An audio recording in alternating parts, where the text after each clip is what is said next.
Now, how old were you, or what grade in school were you when the iPhone came out, or Oh, when you first started, like hmm. mobile phones started being used? I think I don't know about the first iPhone, but I specifically remember my classmates started getting the iPhone 3 when I was probably in 4th grade. Okay, okay, so I yeah, you were pretty young then. Yeah, I'm 24, yeah. I'm 52, so turning 52 next. Yeah, 51 now, turning 52.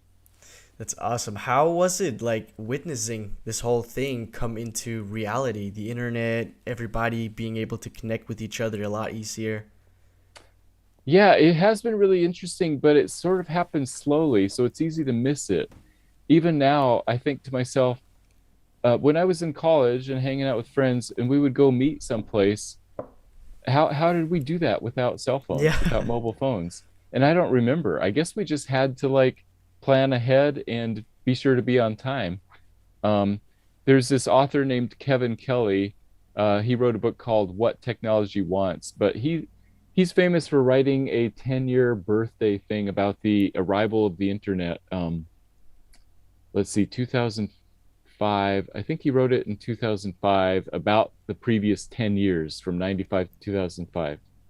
And he said the accretion of tiny marvels has uh, blinded us to the arrival of the stupendous.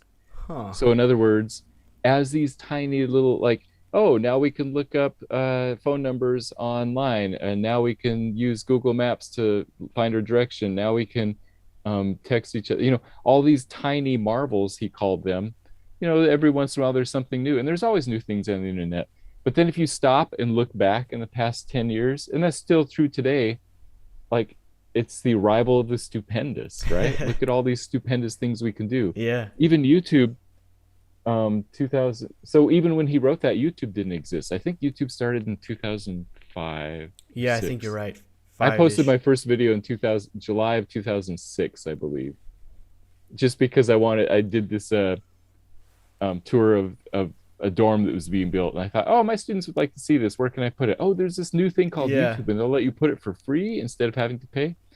um so yeah, I really do think it is the accretion of tiny marvels blinding us to the arrival of the stupendous, That's even a still. really interesting quote. This may be a bit unrelated, but I just thought of this. Do you think you guys had more trust amongst each other before the internet? Like you said, you guys had to plan ahead. You couldn't text each other where to meet, when to meet. Let's see, trust. Um, I guess it just felt like that's again, like I'm saying, it's hard to remember what it was like because things are so different now. Yeah. I guess we just sort of had a different way of doing things, and we had to uh yeah, we had to trust each other to show up. Like if 5 of us friends were meeting at a restaurant at 7 p.m. um and then you couldn't really change plans. If you were going to change plans, then you just didn't show up, and then Yeah. maybe the next day they said, oh, what happened? Oh, my car broke down, or oh, I couldn't come, Ah, or yeah. whatever. So if yeah, it just you just didn't you just had to live differently, I guess. Of course, that's true for any technology, right? I mean, the fact that we had landlines to call each other Mm. was still a big deal and a big difference. Then I was looking through some old letters from my ancestors. My parents have some letters, and we were doing some scanning projects. But back then they had to write to each other, so you couldn't call and make plans. You had to write and make plans to meet several days in advance. Like, oh, I'll be there Wednesday afternoon in 4 days. Okay, well, if you couldn't change plans, Yeah. you're going to be there or you're not. So, and even that, letters are delivered in a day or two. But at the time of the American Revolution, which we celebrated yesterday here in the United States, it took 3 weeks to get letters from England to America. And so, if you're going to write and ask the King of England a question about governance in Boston, you wrote a letter, waited 3 weeks, and then he answered it, waited 3 more weeks, and you got your answer 6 weeks later. So, yeah. having faster technologies to communicate is generally a good thing, but it also lets us be more uh not as more non-committal, like, oh well, maybe I'll see you tonight, that's 4 hours from now, and maybe Yeah. something else will come up, and okay, fine, I'll be there at the restaurant. Oh, how about we meet here instead, Yeah. last minute. Plans change quickly. Yeah. It sounds so dumb for me because I'm so young, but and it's so silly, but I would love to have lived in the even back in the 70s or 80s, which is such a relatively short time ago, compared to the grand scheme of things. But looking back at some pictures from the 70s or 80s when my parents were young, just looked like people were just living in the moment a lot more than we are today. Yes, and that's you'll experience this more and more as you get older.